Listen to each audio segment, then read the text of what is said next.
देखो neutral point ले रहे और उससे पहले एक चीज और बताएगा अपना। इसके पहले इलेक्ट्रिक फील्ड इंटेंसिटी और इलेक्ट्रिक पोटेंशियल हो चुका है।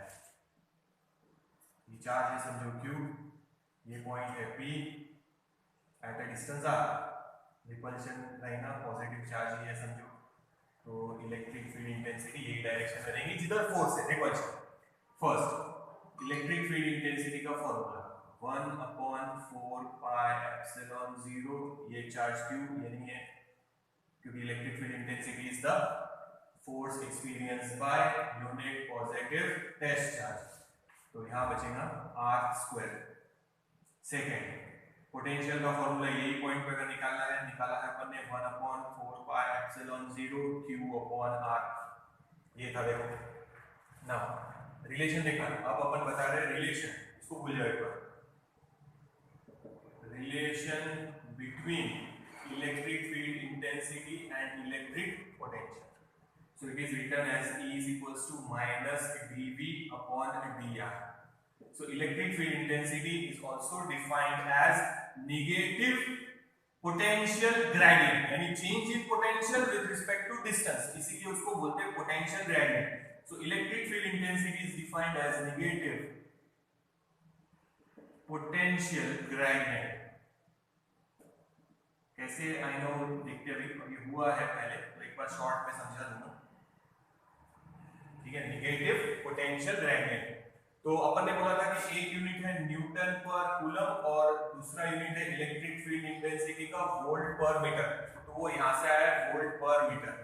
Negative potential gradient, negative potential gradient यानी ग्रेडियंट का मतलब विद रिस्पेक्ट टू डिस्टेंस, याद रखना पोटेंशियल चेंज होगा विद रिस्पेक्ट टू डिस्टेंस, तो जितना आप सामने लाएंगे उतना पोटेंशियल चेंज होगा with respect to distance, and that is electric field intensity. Simple है। देखो इसको डिफरेंशिएट करते हैं, dV/dr, ठीक है।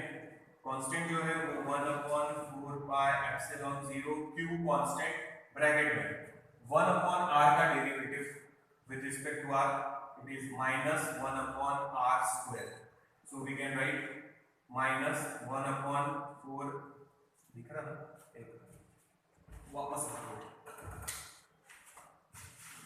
ये रिलेशन ला लेते हैं, इसको हटा ही देते हैं ऐसे, अब लाके देखा देते हैं वो रिलेशन।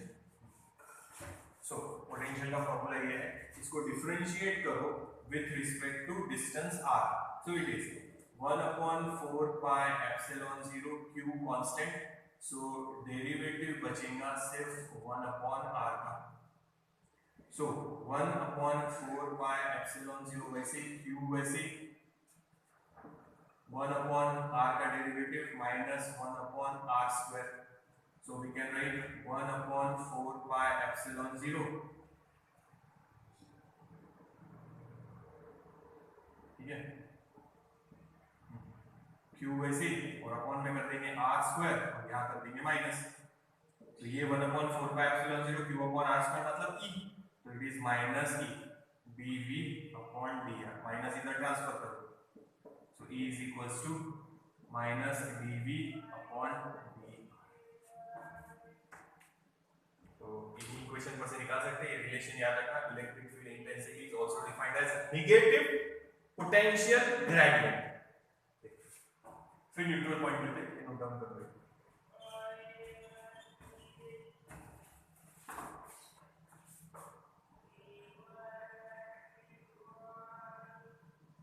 नोट कर लो, आगे चलते।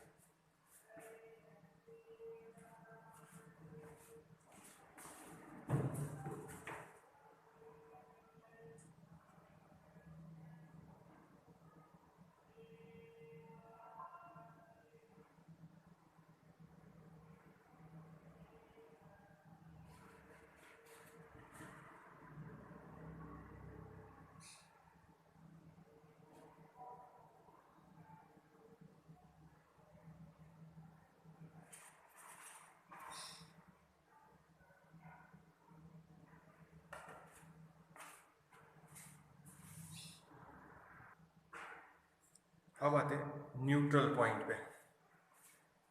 What is neutral point? ये आता है relation between intensity and electric potential. Electric field intensity is defined as negative potential gradient.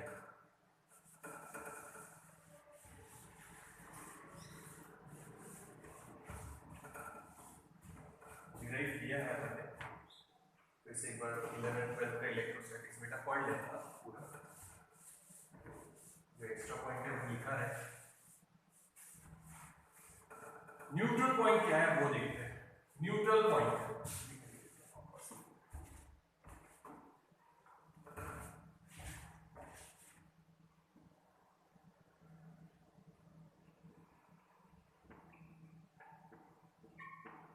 this is the point where net resultant electric field intensity is zero. Net resultant electric field intensity is zero. चलिए example ले रहे हैं ध्यान दो। Neutral point अगर like charges है,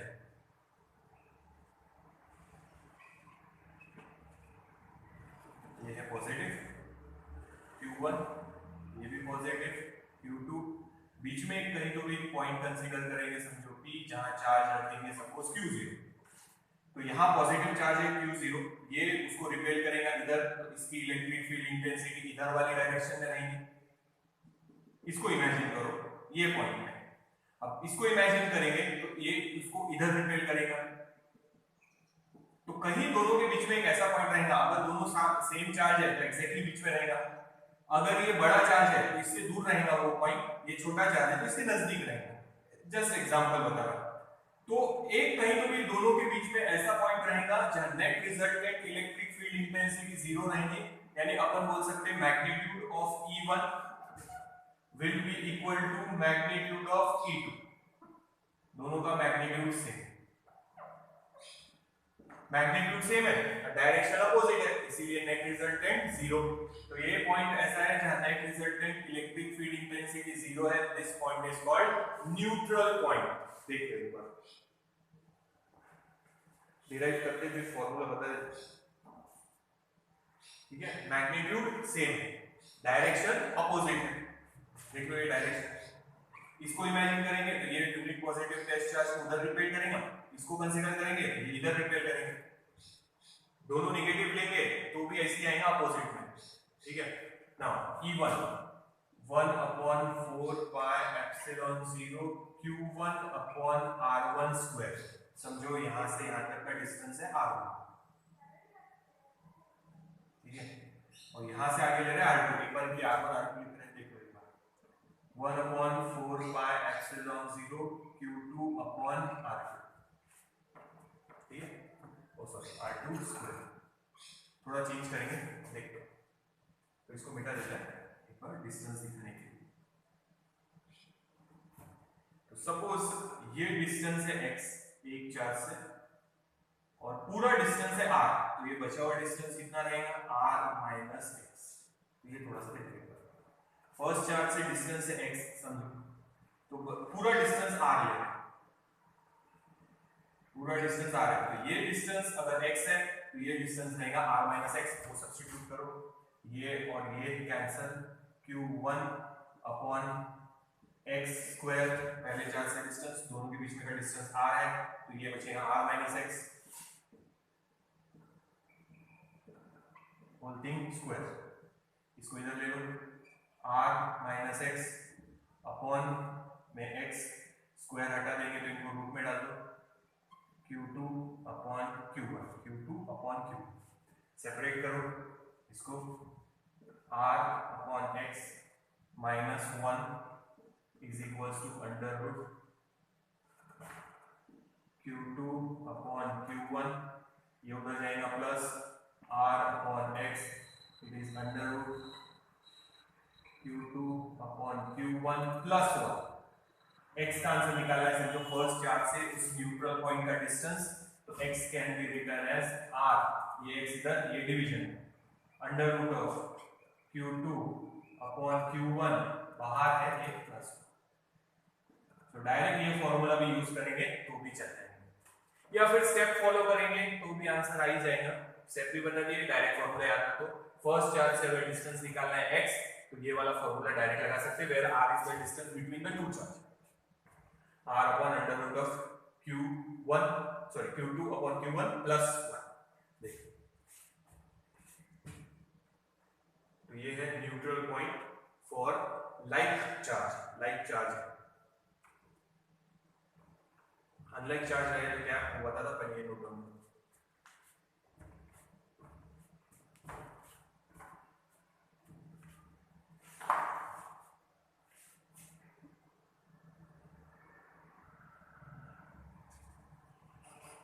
तो याद रखो अगर लाइक चार्जेस है तो बीच में कहीं तो भी एक पॉइंट ऐसा रहेगा जहां net resultant electric field intensity 0 है, that point is called neutral point.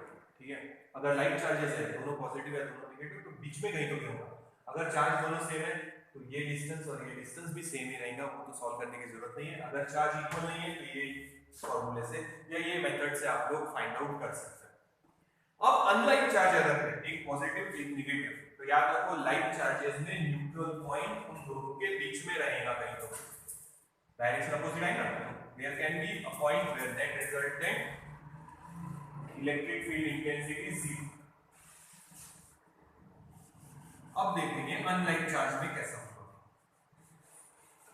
बेटा डायपोल वगैरह का थोड़ा सा इलेक्ट्रोस्टैटिक्स में जो हुआ था 11th में वो पढ़ के रखना, क्योंकि उसके फॉर्मूले डायरेक्ट लिखने वाले हैं।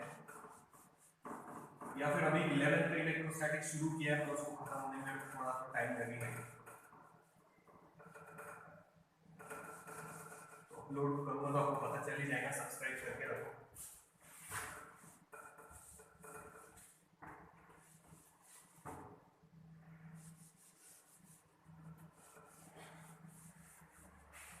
अब देखते हैं अनलाइक चार्ज के लिए कैसे रहेगा। अनलाइक चार्जेस यानी एक है पॉजिटिव एक है नेगेटिव, तो या तो पॉइंट इधर रहेगा या इधर, यानी लाइन उसी पे रहेगा पर बीच में की जगह बाहर रहेगा। अगर ये चार्ज की वैल्यू ज्यादा है तो इससे दूर रहेगा, और अगर ये चार्ज की वैल्यू ज्यादा है तो इससे दूर रहेगा। तो अपन ऐसा कंसीडर करते हैं कि ये ग्रेटर है फिलहाल। ठीक है ना, देखना अपोजिट में आते हैं। ये पॉइंट है P जहां चार्ज लाके रखना है Q0, पॉजिटिव टेक्सचर है, तो ये पॉजिटिव उसको रिपेल करेगा, इसकी इंटेंसिटी E1। ये नेगेटिव उसको अपनी तरफ अट्रैक्ट करेगा, इसकी इंटेंसिटी E2। आगे देखो दोनों अपोजिट में। अगर बीच में लेके देखेंगे तो कैसे होगा, देखो बीच में है सबसे पॉइंट, ये उसको रिपेल करेगा, दिस इज E1, ये उसको अट्रैक्ट कर रहा उसी डायरेक्शन में E2, तो डायरेक्शन सेम, नेट रिजल्टेंट 0 होगा क्या। तो अगर लाइक चार्जेस है तो वो पॉइंट न्यूट्रल पॉइंट बाहर रहेगा इधर या इधर, चार्ज कौन सा ग्रेटर है उस पर डिपेंड करेगा। तो अभी अपन ऐसे इमेजिन कर रहे हैं Q2 is greater than Q1,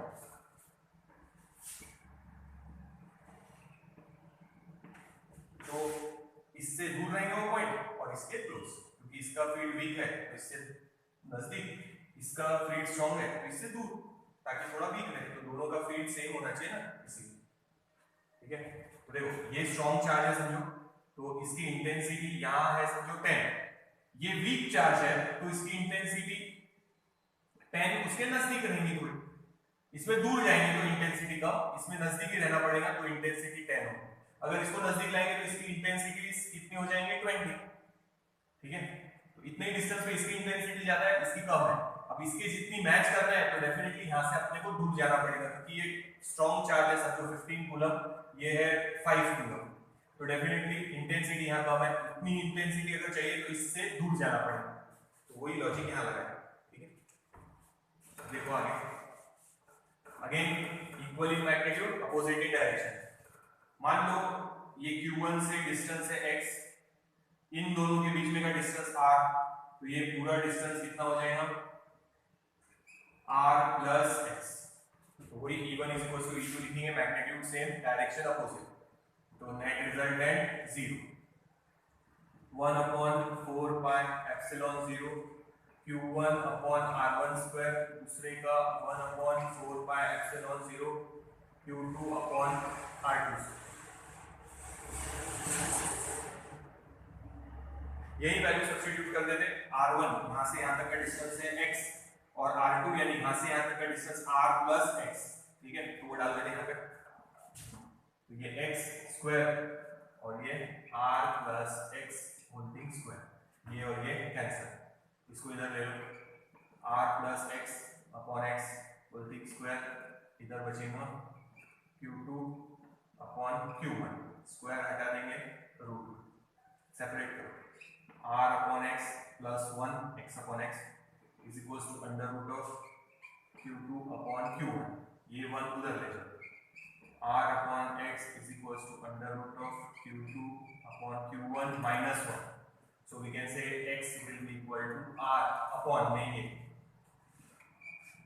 q2 upon q1 minus 1, इसके पहले वाले में क्या आया था, प्लस 1 था या माइनस 1 है, फॉर्मूला मेथड से ही बताया, अगर नहीं याद रहा फॉर्मूला तो मेथड से सॉल्व करना, इक्वल लिखना, कैंसिल जो होगा कैंसिल, ये बचेगा इसको सिंपलीफाई कर लेना, x का आंसर निकल जाएगा, फॉर्मूला याद रहा तो मोटी देख लो। तो ये है neutral point for unlike charges, देख लो।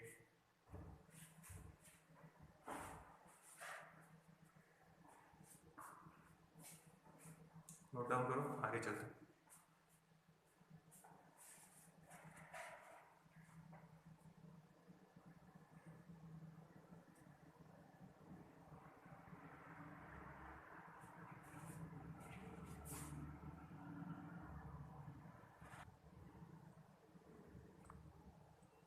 अब देखो, जैसे न्यूट्रल पॉइंट था वैसे जीरो पोटेंशियल के लिए लेंगे, पोटेंशियल का फॉर्मूला याद रखो कि एक चार्ज है q, इंफिनिटी से यहां लाके रखना है एट पॉइंट p, तो पोटेंशियल का फॉर्मूला है work done in moving the unit positive test charge from infinity to the given point.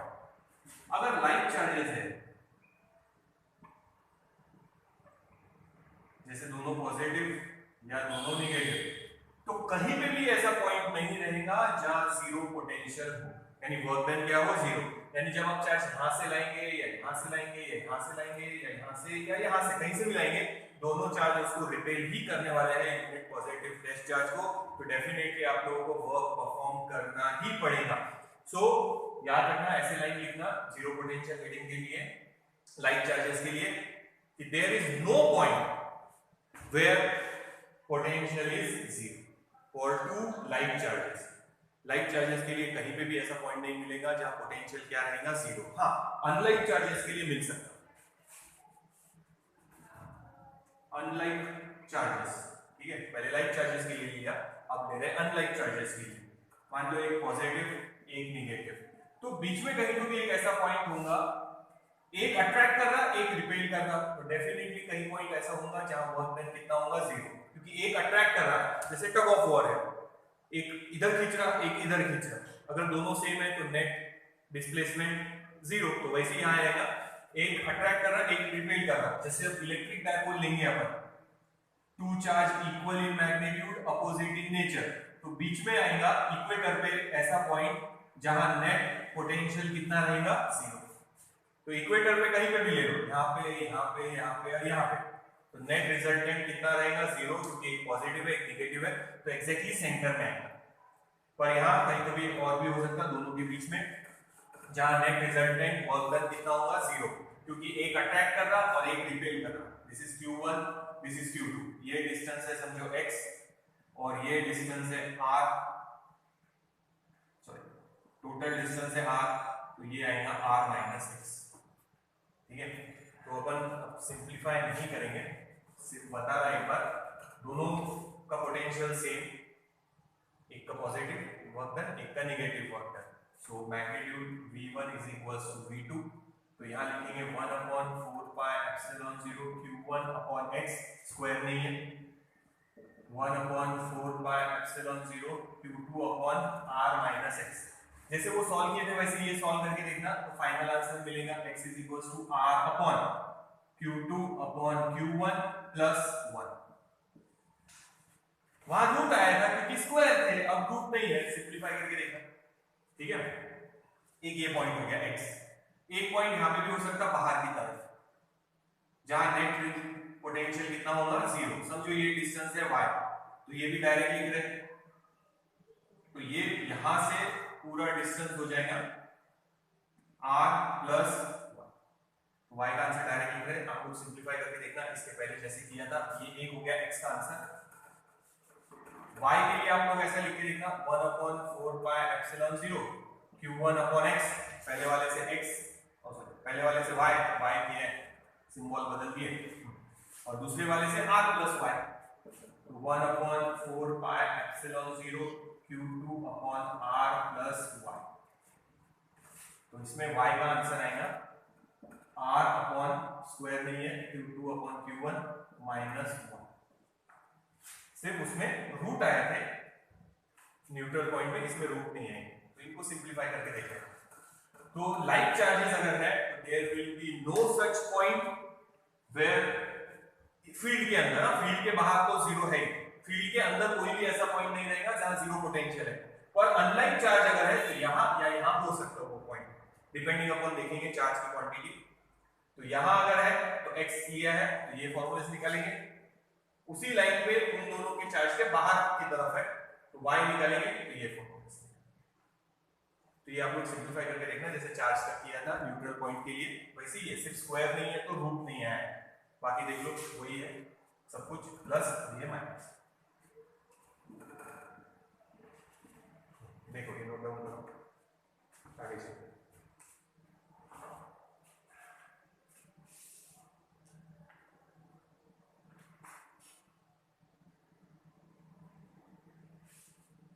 तो ये पॉइंट ऐसे है जहां पोटेंशियल जीरो,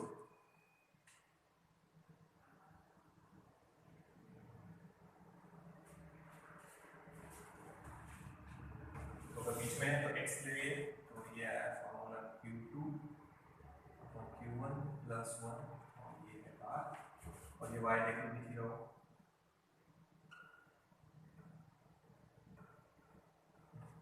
दोनों नोट डाउन करो।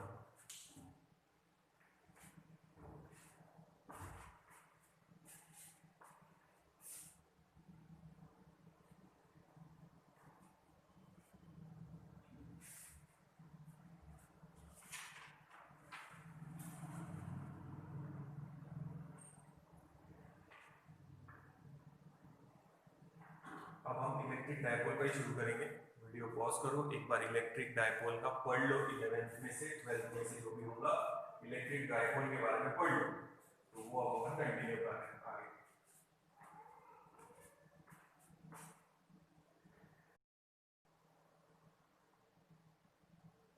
अब देखो कंटिन्यू करते हैं आगे।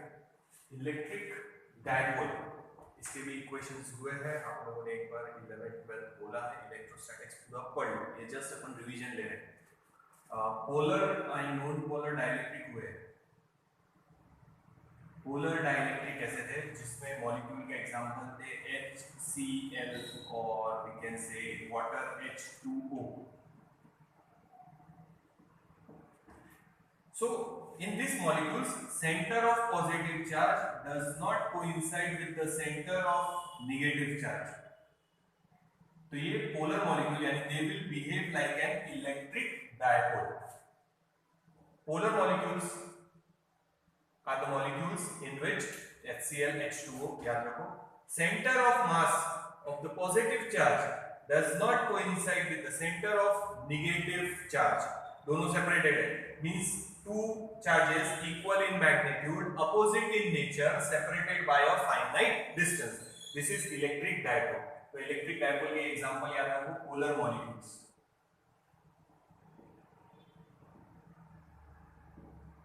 Example HCl, H2O etcetera.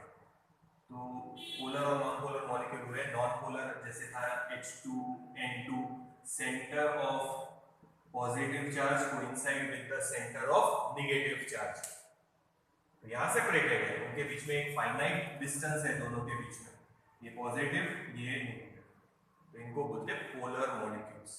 Polar molecules are electric dipole, two charges equal in magnitude, opposite in nature, separated by a finite distance.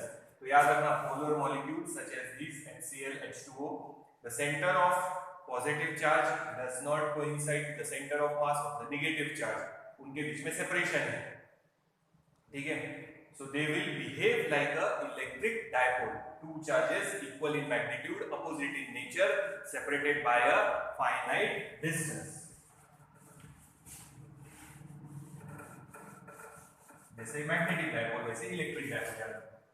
तो ये एक पॉजिटिव चार्ज, ये एक नेगेटिव चार्ज, या इधर कर लेते हैं, ये नेगेटिव चार्ज और ये पॉजिटिव चार्ज, ठीक है।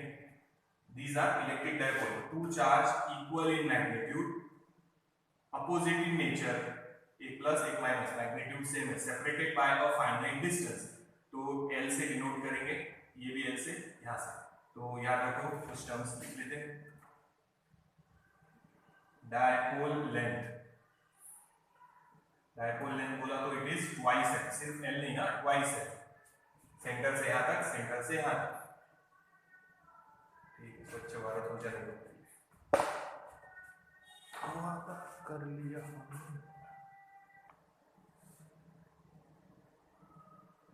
ठीक है, फिर से देखो, two charge equal in magnitude, opposite in nature, magnitude same है, नेचर अपोजिट है, पॉजिटिव एक negative, magnitude same, separated by a finite distance, that distance is called dipole length, और वो डिनोट करेंगे ट्वाइस L से। हाँ, याद रखो डायपोल लेंथ इज L, यहां से सेंटर से, और इधर है तो टोटल डिस्टेंस इज ट्वाइस है। पोलर मॉलिक्यूल एग्जांपल है HCl H2O। The line passing through the centre of two charge is called axis, याद रखना है axis. The line passing through the centre of the dipole and perpendicular to the length is called equator.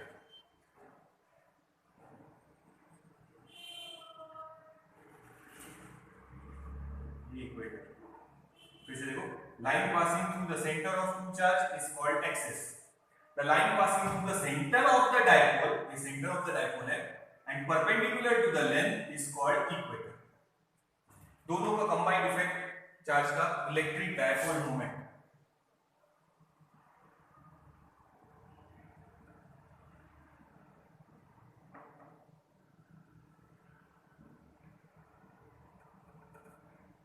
फिलहाल इसे denote कर रहे हो उसको। Electric dipole moment, it is a vector quantity directed from negative to positive charge. Magnetic dipole moment का capital है, ये electric dipole moment है। It is defined as the product of magnitude of any one of the charge, कोई भी charge का magnitude, into its dipole length.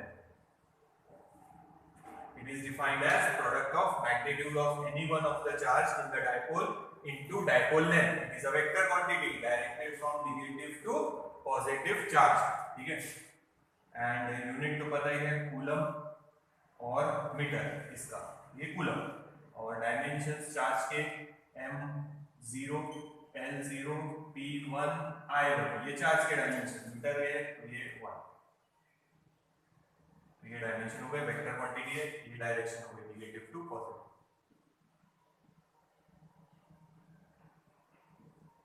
तो अभी तक अपन ने सिंगल चार्ज है, देखो 11th में जो अपन ने स्टडी किया था वो पॉइंट चार्जेस के लिए स्टडी किया था। फिर से बताता, Coulomb's law can be only applied two point charges, extended bodies को अप्लाई नहीं कर सकते। एक्सटेंडेड बॉडीज को अप्लाई करना है तो उनके बीच में का डिस्टेंस लार्ज होना चाहिए, ठीक है।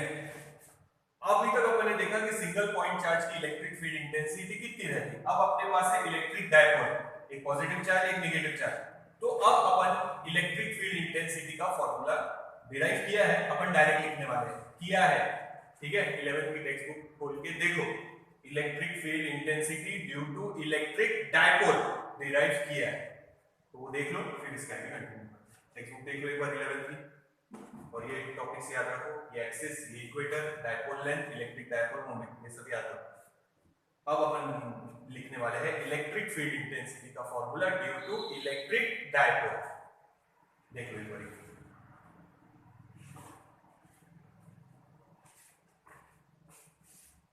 11th की टेक्स्ट बुक खोलो, इलेक्ट्रिक डायपोल मोमेंट डिराइव किया हुआ है, देख लो।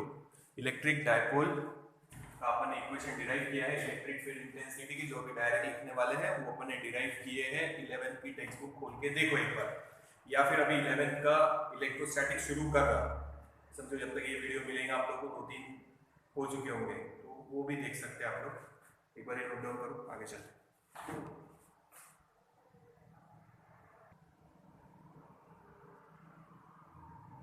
Now we are going to write the फॉर्मूले डायरेक्ट लिख रहे हैं 11 की टेक्स्ट बुक बोल रहा हूं फिर से देखो ये इक्वेशन डिराइव की है अपन ने डायरेक्ट लिख रहे हैं ये नेगेटिव ये positive p is the direction of electric dipole moment ये एक्सिस है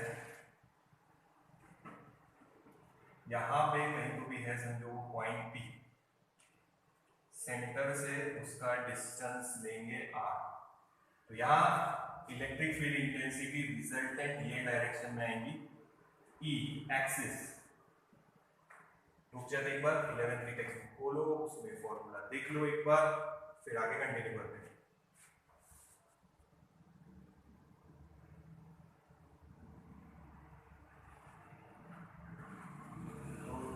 अभी तक सिंगल चार्ज की वजह से इलेक्ट्रिक फील्ड इंटेंसिटी निकाली थी अपन ने अब इलेक्ट्रिक फील्ड इंटेंसिटी ले रहे हैं ड्यू टू इलेक्ट्रिक डायपोल पहला पॉइंट कंसीडर किया है एक्सिस पे तो ये p की डायरेक्शन याद रखो electric field intensity on the axis has the same direction यहां लिख लेते हैं ऊपर थोड़ा सा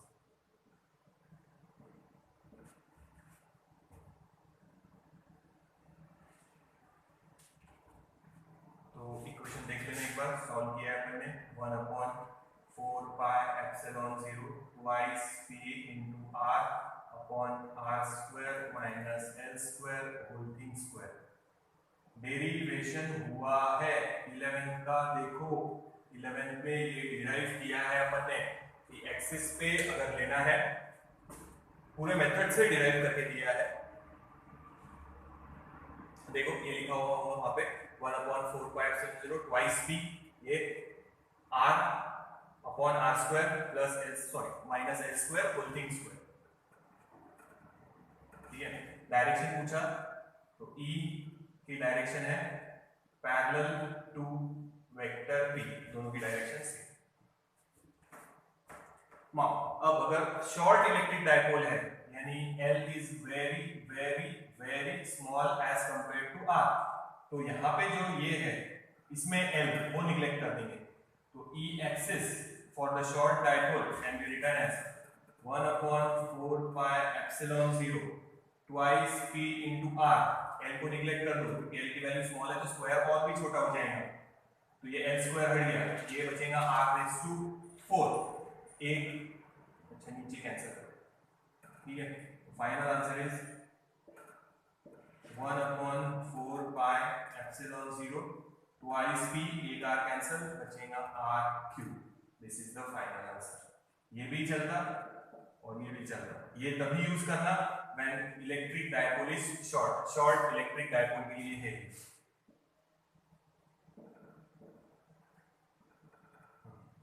और ये जनरलाइज है तो ये कुछ ये डिराइव किए हैं अपन ने फिर से पूरा 11th की टेक्स्ट बुक निकालो एक बार डेरिवेशन देख लो मैंने थोड़ा चेंज करके लिखा होगा मे भी तो आपने रजिस्टर में लिखा होगा और 11th में है देख लो एक बार और डायरेक्शन याद रखो सेंटर से डिस्टेंस है यहाँ से यहाँ तक का P पॉइंट का तो P पॉइंट के नाम से है इसको कुछ भी और नाम ले लो पॉइंट A तो A पॉइंट पे अपने को इलेक्ट्रिक फील्ड इंटेंसिटी निकालनी है मतलब force experience by unit positive test charge यहाँ अगर ये यूनिट पॉजिटिव टेस्ट चार्ज रखे तो ये दोनों मिलके कितना फोर्स एक्सर्ट करेंगे वो निकालना है तो डायरेक्शन सेम यही रहेगी P को parallel electric field intensity axis वाले की सेम बेसिक इक्वेशन ये है अगर शॉर्ट इलेक्ट्रिक डायपोल लेंगे तो ये इक्वेशन अप्लाई देखिए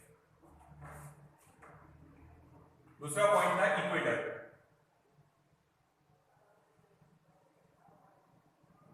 एट अ डिस्टेंस r जो ये डिस्टेंस ये है वो ये समझो r देख लो एक बार ये फिर आगे चलते हैं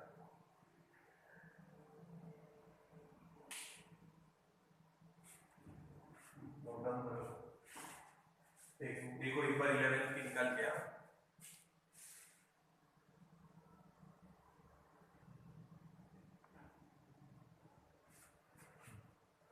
इक्वेटर से जब लिया था वो पूरा सिंपलीफाई किया है डायरेक्शन ये आएंगी इलेक्ट्रिक फील्ड इंटेंसिटी की इसके एंटी पैरेलल डायरेक्शन में लिखेंगे ई इक्वेटर फाइनल आंसर था 1/4 pi epsilon 0 p upon r square plus n square raise to power 3/2 ये है उसका आंसर और डायरेक्शन लिखेंगे direction of P is anti parallel, इसको पैरेलल ही है मगर ऑपोजिट डायरेक्शन में, टू पी। और शॉर्ट अगर है, जैसे मॉलिक्यूल है तो शॉर्ट इलेक्ट्रिक डायपोल ही रहेगा, short electric dipole L is very very less as compared to R, तो L स्क्वायर को निगलेक्ट कर देंगे, सो इक्वेटर का आंसर ये हो जाएगा 1/4 pi epsilon 0 P upon L square गया, ये 2 कैंसिल, बचेगा R क्यूब। तो ये दोनों इक्वेशन याद रखो। शॉर्ट डायपोल के लिए अगर इसको और इसको कंपेयर करें, अगर डिस्टेंस सेम है तो we can write E axis is equals to twice E equator. इसको देखो और इसको देखो, इसको 2 से मल्टीप्लाई कर दो, ये आंसर मिल जाएगा। तो E एक्सिस यानी electric field intensity on the axis is equals to twice that of equator if distance is same. Distance same है तो ये फार्मूला अप्लाई करना। तो ये दोनों भी अपन ने 11th में डिराइव किए हैं। अभी तो खैर नीट का जेडबल का जस्ट रिवीजन ले रहे हैं अपन, तो ये फार्मूले आप लोगों को याद रखने पड़ेंगे, लर्न करने पड़ेंगे, ये और ये। वहाँ डेरिवेशन का कोई काम नहीं है, और 11th का है तो अभी भी वैसे भी डेरिवेशन लर्न करने का कोई मतलब नहीं है। सॉरी, 12th में तो 12th के डेरिवेशन आएंगे, 12th का अच्छे से करो, 11th के खाली एक बार ये देख लो, वहां डिराइव किए हैं अपन ने, स्टेप्स देखने में क्या है, एक बार स्टेप्स देख लो और ये फार्मूले लर्न कर लो बस। ये 11th में अपन ने दोनों डिराइव किए, एक्सिस वाला भी फार्मूला डिराइव किया है, इक्वेटर वाला भी फार्मूला डिराइव किया है। अब अपन एक्स्ट्रा ले रहे हैं कि अगर मान लो एक्सिस पे भी नहीं है, इक्वेटर पे भी नहीं है, तो फिर क्या फार्मूला लगाना वो देखेंगे। तो उसमें ये फार्मूला और ये फार्मूला यूज में लाएंगे। एक बार ये नोट डाउन कर लो, फिर आगे चलो। तो यहाँ डायरेक्शन याद रखना, E की डायरेक्शन है कि पैरेलल टू P, ये और ये सेम डायरेक्शन में, यहाँ पे एंटी पैरेलल है, अपोजिट। नोट डाउन करो, आगे चलो।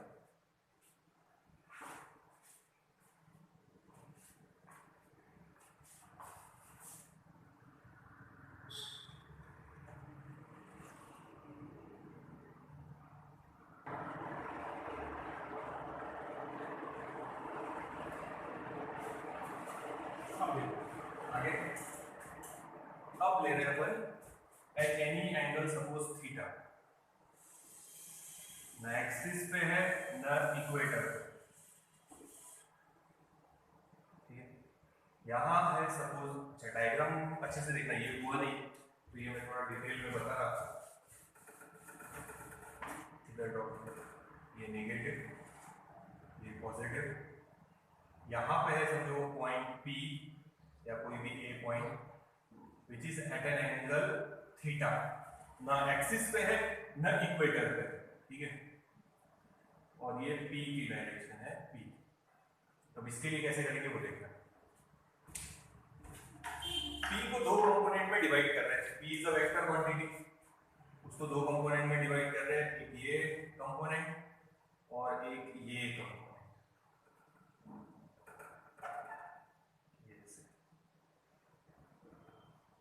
ये एंगल थीटा है तो ये कंपोनेंट दूंगा P cos थीटा और ये कंपोनेंट दूंगा P sin थीटा। ध्यान से देखो, अब मान लो सिर्फ P cos थीटा कंपोनेंट लो, ये उसके एक्सिस पे है, ध्यान से देखो, तो इसकी वजह से electric field intensity E1 in the same direction parallel. तो E1 का फॉर्मूला एक्सिस के लिए, शॉर्ट डायपोल के लिए क्या था, 1/4 pi epsilon 0 twice P upon R cube. पर अभी P की जगह P cos थीटा है तो यहाँ पे भी लिखेंगे P cos थीटा। फिर से देखो, P को दो कंपोनेंट में डिवाइड किया, एक इधर एक इधर, दोनों एक दूसरे को परपेंडिकुलर दिखा ना थोड़ा सा,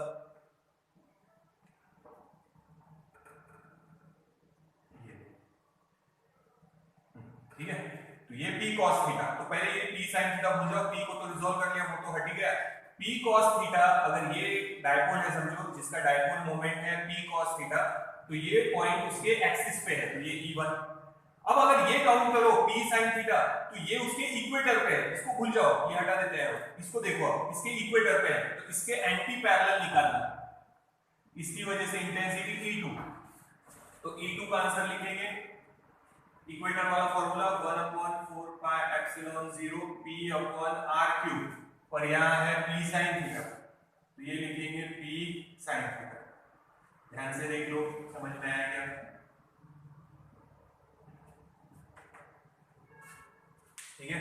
फिर से देखो, p को दो कंपोनेंट में डिवाइड किया, वापस से बना लो ये, एक कंपोनेंट ए, एक component A, p cos theta and p sin theta. p cos theta component के ये एक्सिस पे है, सेम डायरेक्शन दिया, और p sin थीटा के वो इक्वेटर पे है। देखो ये लाइन अगर देखेंगे ये उसका इक्वेटर है ना, ये ऐसा p sin थीटा, और ये पॉइंट यहाँ पे है, यानी अगर इसको डायपोल कंसीडर करो तो ये उसके इक्वेटर पे एंटी पैरेलल निकलना इसके अपोजिट।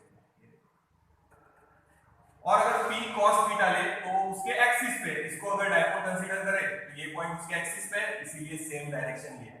देखो समझ में आया क्या? तो ब्लू से दिखाया है, रिजॉल्व किया है, तो रिजल्टेंट इन दोनों का आएगा e, ये रिजल्टेंट है e। तो e का आंसर लिख सकते हैं अपन according to vector law, e is equal to under root of p square plus q square, angle दोनों के बीच में 90, सो यहां लिखेंगे p square plus q square. Common जो निकलेगा वो कॉमन निकाल लो, अंदर जो रहेगा वो रख दो, 1/4 पाई एप्सिलॉन 0, रूट के भी बाहर क्योंकि स्क्वायर है, p बाहर आ जाएगा, अंडर रूट में बचेगा इसका 4 cos स्क्वायर थीटा, 2 का स्क्वायर cos का स्क्वायर, इधर sin plus sin square theta, ठीक है। So e is equals to 1/4 pi epsilon 0, ठीक है, p है, p लिख लेते, अंडर रूट ऑफ, अब यहां पे लिख नहीं रहे पर समझ लो, एक cos इसको दे दो तो ऐसा लिखेंगे तो चलेगा, 3 cos square theta plus cos square theta plus sin square theta. ध्यान से देखो, एक cos अलग कर लिया, ये sin स्क्वायर वैसे ही है, तो cos square plus sin square is 1, तो formula is thrice cos square theta plus 1, and this is the final answer. यानी ना इक्वेटर पे है ना एक्सिस पे है, शॉर्ट डायपोल के लिए, तो we can solve it by using this formula, E is equals to P upon 4 pi epsilon 0 under root of 3 cos square theta plus 1। एक चीज छूट गई, वापस से लिख दी इसको, अरे बराबर ही है, कोई प्रॉब्लम नहीं है, सिर्फ मिस हो गया, कॉमन निकालना। फिर से देखो, कॉमन क्या निकलेगा, 1/4 pi epsilon 0, P कॉमन निकाल लिया, R क्यूब कॉमन निकालेगा, मेन निकालना और वो रह गया था r क्यूब, 2 का स्क्वायर cos का स्क्वायर 4 cos स्क्वायर थीटा, ये sin स्क्वायर थीटा, ये r क्यूब छूट गया था बस, तो वो वापस लिखिए, so it is 1/4 pi epsilon 0 p upon r cube, वही है under root of 3 cos square theta plus 1, final answer. तो ये देख लो, सिर्फ r क्यूब छूट गया, तो कॉमन निकाल लेंगे, तो r क्यूब लिखना है, बंदर का वैसे ही है, कोई प्रॉब्लम नहीं। So this is the generalized equation, न एक्सिस पे है न इक्वेटर पे है, तो आप ये फॉर्मूला यूज कर सकते हैं। एक्सिस का आंसर पता है, इक्वेटर का आंसर पता है, पर जनरलाइज्ड कोई एक्सिस पे रहा एट एन एंगल थीटा तो वो नहीं मालूम, देखिए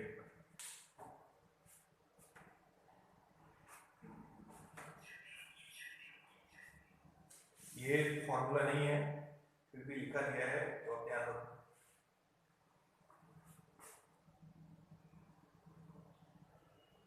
ठीक है, अब अगर किसी ने एंगल पूछा,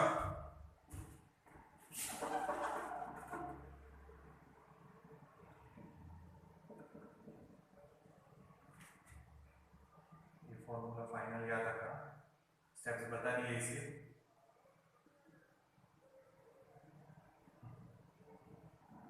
ना किसी ने पूछा एंगल, तो ये एंगल निकालेंगे फाई, फाई है सो tan फाई, tan फाई।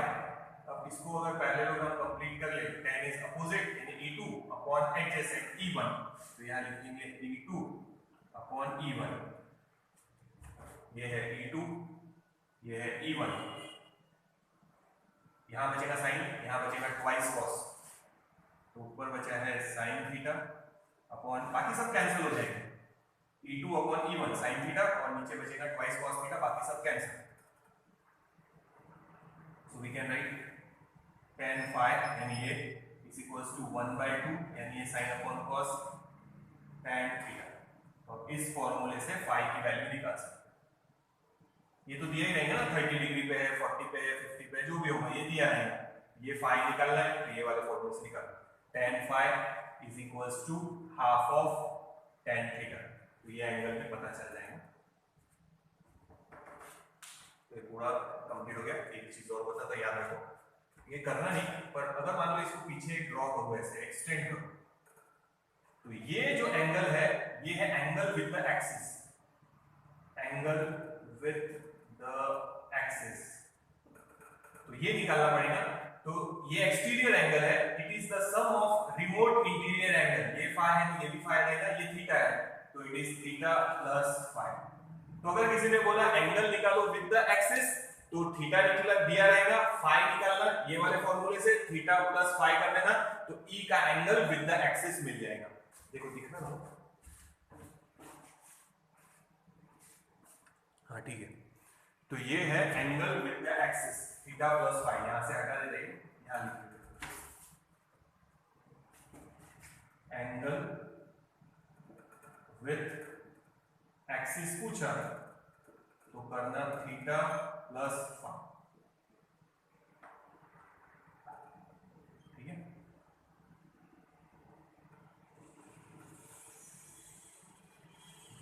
तो ये हो गया एंगल विद द एक्सिस, ये वाला है। तो इसके लिए इसको पीछे एक्सटेंड किया है, एक्सिस के साथ ये एंगल बना यहाँ पे। ठीक है, ये देखो ये एंगल बना यहाँ पे, ये फाई है तो ये भी फाई, ये theta. Exterior angle is the sum of remote interior angles, ये अपने को ज्योमेट्री में था ही, तो ये थीटा प्लस फाई। तो एंगल विद द एक्सिस पूछा तो थीटा प्लस फाई। फाई निकालना है, ये फॉर्मूले से निकालो, थीटा तो गिवन ही रहेगा। फाई निकल गया, एक्सिस के साथ एंगल पूछा तो फाइंड आउट करना थीटा प्लस फाई। ये कंप्लीट हो गया। Electric field intensity at any angle, ये फॉर्मूले से निकालेंगे। फाई ये फॉर्मूले से निकालेंगे। एंगल विद द एक्सिस पूछा तो थीटा प्लस फाई करते हैं। देखो ये हो गया कंप्लीट। तो एक्सिस वाला इक्वेशन हो गया, इक्वेटर वाला इक्वेशन हो गया। कोई भी generalise axis, sorry generalise equation ये यानी ना एक्सिस पे ना इक्वेटर पे, at an angle theta with the axis. देखो तो ये जो रिजल्टेंट ई है वो एक्सिस के साथ कितना एंगल बना रही है, तो पीछे इसको एक्सटेंड करो, theta plus phi. Note down करोगे।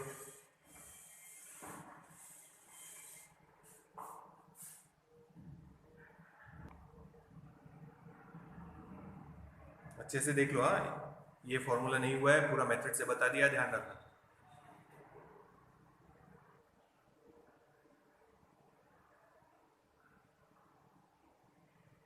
अब ले रहे इलेक्ट्रिक डायपोल के लिए पर पोटेंशियल का फॉर्मूला। इलेक्ट्रिक पोटेंशियल,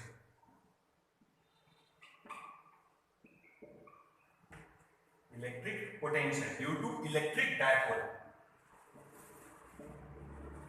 ये भी डिराइव हुआ है, ये हुआ है 12th स्टैंडर्ड में।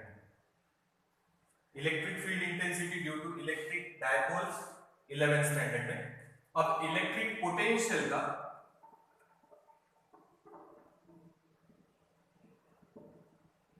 इलेक्ट्रिक पोटेंशियल का 12th स्टैंडर्ड में है। देख लो, फिर से बोल रहा, ये शुरू कर रहे हैं अपन, बेसिक ले रहे हैं खाली रिवीजन के लिए, ताकि फॉर्मूले वापस से रिवाइज हो। जो एक्स्ट्रा है जैसे मैं लिखा के दे रहा हूँ वो नोट डाउन करने, पर 11th और 12th का इलेक्ट्रोस्टैटिक्स पूरा अच्छे से पढ़ना है। ये इलेक्ट्रिक डायपोल के लिए इलेक्ट्रिक पोटेंशियल का फॉर्मूला सिंगल चार्ज के लिए बता दिया है, डायपोल के लिए 12th स्टैंडर्ड में डिराइव किया है। देखना एक बार, तो उसमें इधर पॉजिटिव निकाला था अपन ने, इधर निगेटिव। पूरा डिराइव नहीं कर रहे, डायरेक्ट फॉर्मूला लिखेंगे। स्केलर क्वांटिटी है, डायरेक्शन का कोई मतलब ही नहीं है। ये पॉइंट समझो A at a distance r, ये l, ये l, ये एंगल था थीटा, और p की डायरेक्शन बता दो, this is direction of p, negative to positive. सिर्फ डायग्राम जैसे टेक्स्ट में, वो पूरी डायग्राम नहीं बना रहे हैं अपन, डायरेक्ट आंसर लिख रहे हैं। तो पोटेंशियल का फॉर्मूला वहां अपन ने डिराइव किया था। Potential at this point it is equals to 1/4 pi epsilon 0 p cos theta upon R square. ये फॉर्मूला डिराइव किया था अपन ने पोटेंशियल का। 12th स्टैंडर्ड के वीडियो में देख लो या नोट्स में देख लो, ये फॉर्मूला अपन ने डिराइव किया है पोटेंशियल का। सिंगल चार्ज का यूज किया था अपन ने। सिंगल चार्ज के लिए फॉर्मूला क्या था? Potential due to single charge 1/4 pi epsilon 0 Q upon R। ये सिंगल चार्ज का फॉर्मूला है। डायपोल के लिए बनाना था, तो डायपोल के लिए ये बनाया है अपन ने 12th स्टैंडर्ड में। देख लो एक बार। तो अपन यहाँ खाली फॉर्मूले रिवाइज कर रहे हैं ना। ये जनरलाइज इक्वेशन हो गया। अब किसी ने बोला एक्सिस पे है, यानी ये पॉजिटिव ये निगेटिव, पॉइंट यहाँ है समझो, दिस इज पॉइंट ए। तो एक्सिस पर ही है तो थीटा की value 0, cos 0 is 1। So second पहले वो लिख लेंगे। तो पोटेंशियल ऑन द एक्सिस आएगा 1/4 pi epsilon 0 p cos 0 is 1 upon r square। Second point नहीं लिखेंगे। सेकेंड पॉइंट, अगर इक्वेटर पे है ये पॉजिटिव चार्ज ये निगेटिव चार्ज, और अपन यहाँ इक्वेटर पे है कहीं तो भी eight a distance r, equator पे है, यानी ऐसा नहीं है, इक्वेटर पे है स्ट्रेट। सो इक्वेटर पे थीटा की वैल्यू लेंगे 90 डिग्री। ये देखो cos 90 is 0, तो potential at the equator is 0। तो इक्वी पोटेंशियल वो भी बताया था मैंने न्यूट्रल पॉइंट के बाद। न्यूट्रल पॉइंट के बताया था कि अनलाइक चार्ज अगर है तो बीच में या बाहर कहीं तो भी ऐसा पॉइंट रहेगा जहां नेट रिजल्टेंट पोटेंशियल 0। तो उसमें भी बताया था, इसमें भी याद रखो। यानी इक्वेटर वाली लाइन पे आप अगर चार्ज यहां से यहां तक मूव भी करेंगे, यहां से कहीं पे भी मूव करेंगे, तो वर्क डन 0 यानी पोटेंशियल 0। तो ये है एक्सिस वाला पोटेंशियल और ये है इक्वेटर, और ये है जनरलाइज्ड इक्वेशन। देखो ये अपन ने डिराइव किया है 12th स्टैंडर्ड में, ये और ये केस भी लिखी है उसमें। देखो एक्सिस पे रहा तो ये फॉर्मूला यूज करेंगे, इक्वेटर पे रहा तो 0 रहेगा वर्क डन, क्योंकि दोनों तरफ से सेम अट्रैक्शन और रिपल्शन रहेगा। और जनरलाइज है, कोई भी एंगल पे रहा तो ये वाला। तो ये अपन ने 12th स्टैंडर्ड में डिराइव किया है फॉर्मूले। आप लिस्ट बनाते जाओ, ये जो मैं बता रहा हूँ पूरा जो भी बोर्ड पे रहता है उतना लिख लो, यानी वो फॉर्मूले सामने रहेंगे। डेरिवेशन का कोई काम नहीं है, नीट और JEE ने बोर्ड में करना ही है, 12th में है ये। डेरिवेशन तो देखना ही पड़ेगा, पर नीट और JEE के लिए अपने को खाली फॉर्मूले चाहिए। ये सारे फॉर्मूले लर्न करने हैं, लिस्ट बना के रखो, ये नोट डाउन करो। This is electric potential due to electric dipole. Generalise equation, axis पे इक्वेटर। न्यूट्रल पॉइंट के बाद बताया था मैंने कि अनलाइक चार्ज अगर है तो बीच में पॉइंट ऐसा रहेगा जहां पोटेंशियल 0 है, और एक पॉइंट बाहर बताया था। अगर लाइक चार्जेस है तो कहीं पोटेंशियल 0 वाला पॉइंट नहीं है, ये भी लिखा है। देखो एक बार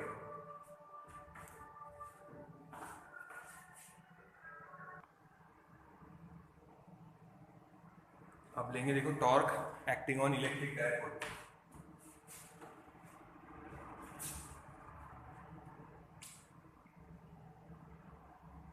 न्यूट्रल पॉइंट के बाद लिया था, याद रखना कि अगर लाइक चार्जेस है तो ऐसा कहीं पे भी पॉइंट नहीं रहेगा जहां पोटेंशियल 0 है, और अगर अनलाइक चार्जेस है तो यहाँ या यहाँ एक पॉइंट ऐसा रहेगा जहां पोटेंशियल 0 है। तो ये देखो यहाँ है इक्वेटर पे, दोनों चार्ज सेम है ना, तो सेंटर में है। तो अब ले रहे टॉर्क का equation, torque acting on an electric dipole. ये भी हुआ है, ये हुआ है अपना 11th स्टैंडर्ड। तो इलेक्ट्रिक डायपोल वहां है और थोड़ा सा 12th में भी है, तो ये 12th का था पोर्शन। तो अपन कंबाइन ही कर रहे हैं, अपन रैंडम नहीं ले रहे, अपन ऑर्डर से ही ले रहे हैं पूरा।